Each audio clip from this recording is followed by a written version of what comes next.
رسولوں کے اعمال 22واں باب جو 30 آیات پر مشتمل ہے۔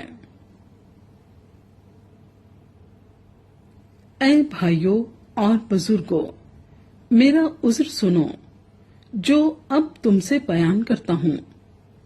جب انہوں نے سنا کہ ہم سے عبرانی زبان میں بولتا ہے تو اور بھی چپ چاپ ہو گئے۔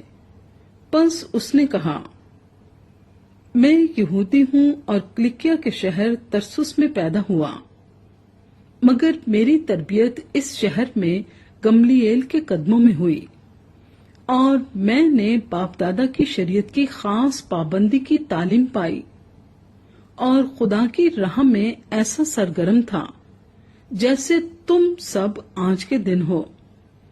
چنانچہ میں نے مردوں اور عورتوں کو باندھ باندھ کر اور قید خانے میں ڈال ڈال کر مسیحی طریق والوں کو یہاں تک ستایا کہ مروا بھی ڈالا۔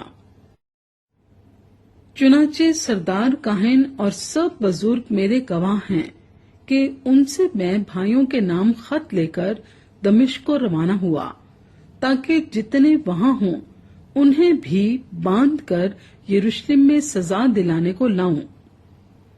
جب میں سفر کرتا کرتا دمشق کے نزدیک پہنچا تو ایسا ہوا کہ دوپہر کے قریب یکایک ایک بڑا نور آسمان سے میرے گردا گرد آ چمکا، اور میں زمین پر گر پڑا اور یہ آواز سنی کہ اے ساؤل، اے ساؤل، تو مجھے کیوں ستاتا ہے؟ میں نے جواب دیا کہ اے خداوند، تو کون ہے؟ اس نے مجھ سے کہا، میں یسوع ناصری ہوں جسے تو ستاتا ہے۔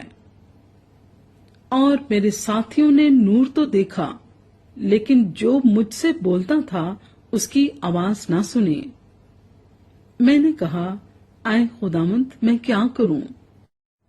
خداوند نے مجھ سے کہا، اٹھ کر دمشق میں جا، جو کچھ تیرے کرنے کے لیے مقرر ہوا ہے وہاں تجھ سے سب کہا جائے گا۔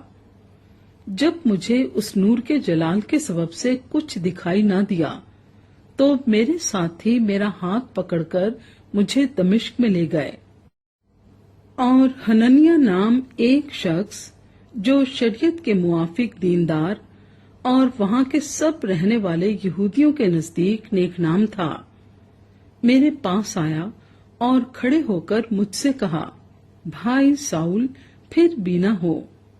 اسی گھڑی بینا ہو کر میں نے اس کو دیکھا۔ اس نے کہا، ہمارے باپ دادا کے خدا نے تجھ کو اس لیے مقرر کیا ہے کہ تو اس کی مرضی کو جانے اور اس راست باز کو دیکھے اور اس کے منہ کی آواز سنے، کیونکہ تو اس کی طرف سے سب آدمیوں کے سامنے ان باتوں کا گواہ ہوگا جو تو نے دیکھی اور سنی ہیں۔ اب کیوں دیر کرتا ہے؟ اٹھ، بپتسمہ لے اور اس کا نام لے کر اپنے گناہوں کو دھو ڈال۔ جب میں پھر یروشلم میں آ کر ہیکل میں دعا کر رہا تھا تو ایسا ہوا کہ میں بے خود ہو گیا اور اس کو دیکھا کہ مجھ سے کہتا ہے، جلدی کر اور فوراً یروشلم سے نکل جا، کیونکہ وہ میرے حق میں تیری گواہی قبول نہ کریں گے۔ میں نے کہا، اے خداوند، وہ خود جانتے ہیں کہ جو تجھ پر ایمان لائے میں ان کو قید کراتا اور جا بجا عبادت خانوں میں پٹپاتا تھا، اور جب تیرے شہید استفنس کا خون بہایا جاتا تھا تو میں بھی وہاں کھڑا تھا اور اس کے قتل پر راضی تھا اور اس کے قاتلوں کے کپڑوں کی حفاظت کرتا تھا۔ اس نے مجھ سے کہا، جا، میں تجھے غیر قوموں کے پاس دور دور بھیجوں گا۔ وہ اس بات تک تو اس کی سنتے رہے، پھر بلند آواز سے چلائے کہ ایسے شخص کو زمین پر سے فنا کر دے، اس کا زندہ رہنا مناسب نہیں۔